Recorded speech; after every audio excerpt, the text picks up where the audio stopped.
Well, it's finally upon us, the first El Clasico meeting of the season. They've got the date right, and it's at Camp Nou.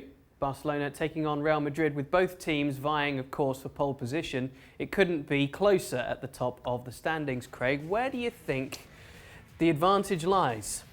Well, I think it's quite simplistic, but I think normal to say the advantage lies in the performance, availability and quality of Lionel Messi. That's how big a game changer he can be. Both sides have had their problems this year. You can see how tight it is at the top. Atletico Madrid, we expected them to be in the fight, and they may well be at some point, but they've drawn an awful lot of games. There's a big sort of changing of the guard there. And so whilst early season Madrid and Barcelona were falling over themselves a little bit, so were some of the others. Athletic Bilbao were up there for some point. Sevilla have been hanging around, and one or two others. But you do feel that Real Madrid have gathered a little bit of pace. There was some early talk in the season about Zidane going, particularly with Mourinho hanging about at one point. There was talk of him coming in. But I do think, in terms of Barcelona, Valverde's biggest issue, well, one of his issues has been the back line for sure. A changing in the guard of the midfield with De Jong coming in, Busquets not been as lively and as leggy as he normally is getting around. And then the biggest issue was the Griezmann factor. You know, you want to play Griezmann and Suarez and Messi, but then you have to play Griezmann on the left-hand side, which is where he's been playing, but he's not comfortable in there. Dembele was an option, came in for a bit, then he got injured. But ultimately it all comes down to is Lionel Messi fit or not. When he was out the side, Barcelona struggled. Again, talk of Valverde losing his job, as there seems to be when you're managing these clubs all the time, with a couple of bad results. But quite clearly, if he keeps Messi fit and firing, then they are probably going to be the team to beat again domestically. It's quite as simple as that, because he makes up for the other facets of the team that sometimes struggle with his sheer brilliance. Madrid had that in some sense with Ronaldo. They don't anymore, so they have to look to other parts of the team to try and solve those problems. For Barcelona, you know, the wee fella digs them out some really big holes, and that's how I see this one at the weekend, particularly at home. It's a bit of a throwback with both teams being so close. Yeah. So a few years ago, you know, it's sometimes been a case of Real Madrid playing catch up, and then sort of the gap between them being emphasised in a superb performance from Barcelona to sort of see them off in the Clasico. But now you kind of feel under Zidane, he has galvanised them. He's got them tactically settled down a lot. Yeah. He's getting it out of Rodrigo, he's getting it out of Vinicius. Benzema's lighting it up. Yep. Hazard as well. I mean, in the middle, are they solid enough to stop? And they got a late equaliser against Valencia at the weekend. They came back and Courtois came up, headed one down, keeper saved it. Benzema, you said, puts it in the net. Yeah, I do.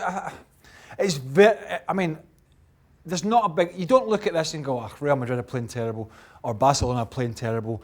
It is so close, this game, to call. But the interesting thing is, with the recent years, the domination of Real Madrid in Europe up until last year, domestically being off the pace quite a bit, and as you said, playing catch-up, I think it's at the forefront of the mind that they want to be the top of the tree in Spain again. It's interesting because we talked to Steve McManaman about this a year or two ago when he came over here, former Real Madrid player, as you know. What's the most important thing for Real Madrid, winning the Champions League or winning La Liga? And he said, straight away, La Liga. Simple as that. So I kind of think Zidane's seen the movie with the Champions League, and for Real Madrid, it's all about toppling Barcelona domestically this season.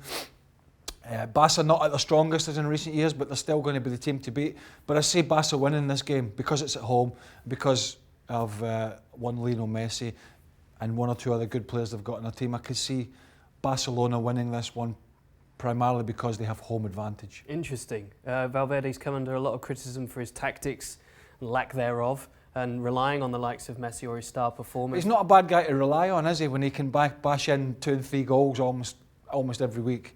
So it kind of papers over the other cracks in the team. If he's not around, by the way, he's not around, they're just not going to win this league. It's as simple as that. And do you feel in the game itself there'll be a balance where Real Madrid will perhaps try and break them down a bit more, have a bit more possession of the ball, or do you think it will be the other way around?